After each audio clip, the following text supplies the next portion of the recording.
Nekwanụ ka Ashowo nya na ya na-ayị bụ onye Mbaise si wee were nụ mma wee magbuo Akuatuegwu na Bangladesh. Ndị be anyị bịakwanụ ka unu nụrụ ụdị akụkọ nke anụnwa. O wee bụ na nke nwoke unu na-afụ n'ife onyonyo a na ọ bụ onye Anambra steeti, onye adazi na ọ na-anụkwa nwaanyị na Naịjirịa na ezinụlọ ya bi Naịjirịa. Onye ka o jeziri olu oyibo na Bangladesh wee ruo ebe ahụ bụ na o nwere Ashowo. Nke nwaanyị anụnwa unu na-afụ foto ya ebe a na ọ bụ onye Mbaise kama na ọ nọkwa na mba Bangladesh na ife ọ na-arụ ebe ahụ bụ akwụna ka ọ na-agba. Onye dị ka Akuatuegwu ruola ebe ahụ wee jee meta ya oyi. Onye ka a na-akọwa na Akuatuegwu unu na-afụ ebe a na since 10 years na ọ nabekwa na ọ kwadokwara ịna na 2025 a n'ọkwa ya ka a sịkwa na ọ ya ana na 7th of June 2025 na before ife kpata na ọ na n'uhobu na o nwere iwu emepụtara na India n'ọdụ ka onye na maọbụ onye nwe akwụkwọ na oyi echi ya tazikwa ọzọ. N'ọkwa ya ka nke nwoke kpachakọziri onwe ya ọnụ ka ọ nazie jefu ezinụlọ ya hapụ sinsi wee pụta na amazikwa ife na-esere ya na Ashowo nkotonko ya na ya na-ayị ike na uche nke nwaanyị abụrụgbe na ọla jugwe ya hapụ ya ka ọ nazie ka o jee nakwuru ndị ezinụlọ ya. Ama akwụkwọ m n'ọkwa ife mfo na kọmentị ka m na-akọ ka ọ na-abụ na sinsi ọ na-ala nke nwaanyị na ọ ha akwụ ya ụgwọ otu ọ na-ala okorozie akpịa ka obi hapụ ya naba ike na iwe na-ewezi nke nwaanyị na ometọsigwe ya na ọnụ ozi ya anụ maọbụ na nke nwoke ụnụ na-afọ ebe ike ọkpọrọ nke nwaanyị na-agagharị ebe niile ebe a ya eji okeshọn maka ọyi ya nwaanyị ka atị na ọbụ ọkpọrụzie ya kwugharịcha okorozie akpịa ka o jee nakwuruzie nke ọ debe na Naịjirịa. Amakwọ nọ ife bụ iwe nke nwaanyị ati wee welu mma ọ mara anya na amụ ọ mara anya na riva ọ makatịrị anya n'ahụ ya niile wee buru nke nwoke ajebe ụlọọgwụ. Ma hapụnụ ka unu gee voice record ndị n'obodo Bangladesh bụkwanụ ndị Igbo ka unu n'ifefa kwuru ebe anụnwa ka nke nwaanyị a si wee were mma wee sugbuo Akuatuegwu. Amakwa m ife ya dị eselụfa nke bụ na nke nwaanyị achọzi ka nke nwoke bụrụ onye nwụrụ anwụ ka nya nwa bụrụ onye dị ndụ. O gbuziri ya ka ezinụlọ ya na Naịjirịa ka ụmụ ya tawa afụ ka o gburu ya na nke nwoke emerụ gịnị. Ama akwụkwọ nnọọ nke nwaanyị ya akọwala anyị ife o kwuzikwa ka anyị ewe na nke nwoke anwụgwe na ọ bụrụ na ọdụ ndụ ọkọ ife kpatalụ nke nwaanyị ji wee were mma wee sugbuo ya. Iruolu obodo oyibo ịchọcha onye gị na ya ya ịfụghọ ọ bụrụ onye bịara efe ịbịarụ disenhozofield ịbịarụ ka ọ bịarụ ọ bụrụ ya ka ihe eje na-alarị ihe anụ ya anụ. Nwoke mana ọ na-anụ nwaanyị o ya akpachakonye onwe ya ọnụ zuo ike ruo ebe a je na-ayị nwaanyị ọzọ ka ebu n'obi ị na-ayị ya na-eyi anụ ya anụ ka ị na-ayị ya na-elasịa ya ka ị hapụ ya ka ọ na-emehọ na nwaanyị abụrụgo antị koi na ife ọ chọziri kịta bụ onye ya anụ ya anụ. Unu na-ayị oyi mara na ụdị onye unu na ya na-ayị ịchọcha onye yi ayị ọbụla akwụna ka ọ na-ịmahụ na Ashowo bụ Ashowo ọdụ ka Ashowo enwere oyi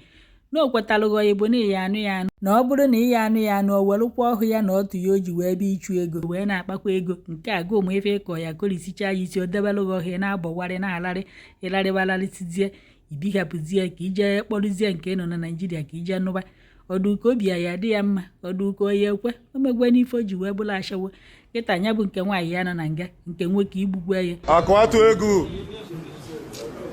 etu a ka isi wee bịa Bangladesh.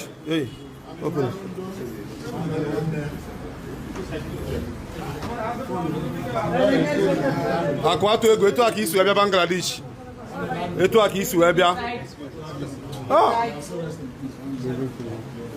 mkpụrụ obi ezuru ike na ndokwa.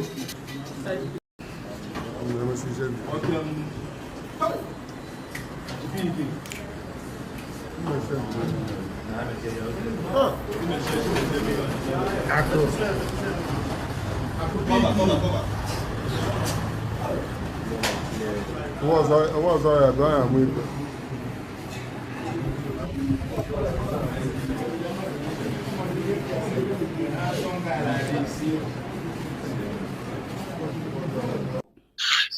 that boy from Anambra City. This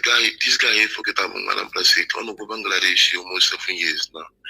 So nakona kwado say na okwe Dubai 2 days ago. Kokwe say Dubai, yes, 2 days ago. Kokwe say Nigeria. So that this girl if when Mbaise,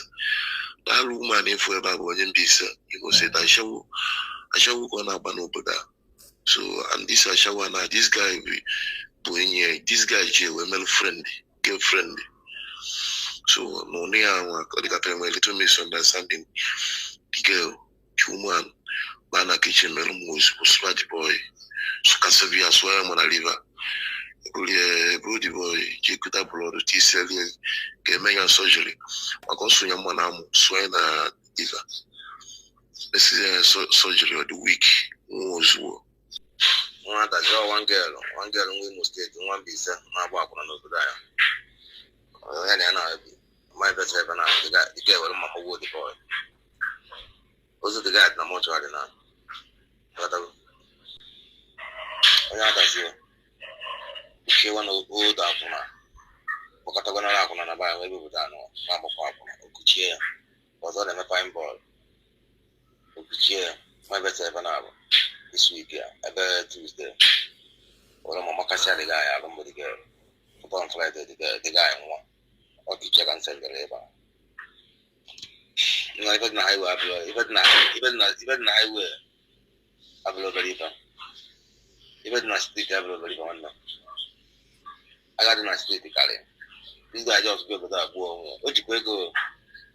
ọnụ ọkishiniga and ọ nọ na nwaanyị na bayo obodo akụchie nwaanyị the girl onye Imo steeti onye Mbaise na nwunye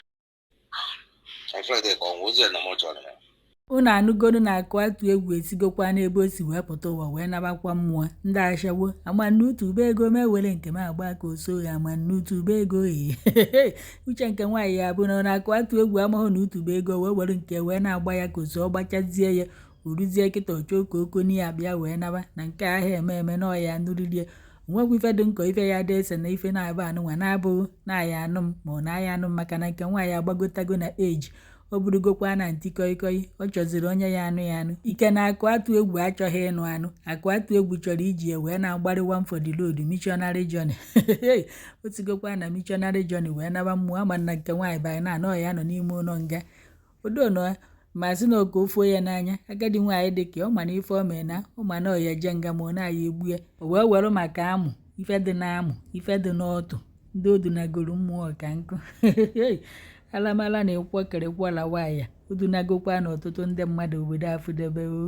nke nwaanyị ewerugoro na-akwọchaghị ekwokerekwa anụghị ya anụ uche ya ebe emetọtizie ya hapịa nke imetọbara onwe osinti ha meni ya ezi one ndụ mmadụ one n'ime ndị ahụ nụrụ ọ bụrụzie onye na-anụ nwaanyị ka ịma na ọ na-anụ nwaanyị jee n'ahịhịa oyi na ụfọdụ ụmụ nwaanyị na ụfọdụ ụmụ nwoke tef ike gwụkwara unu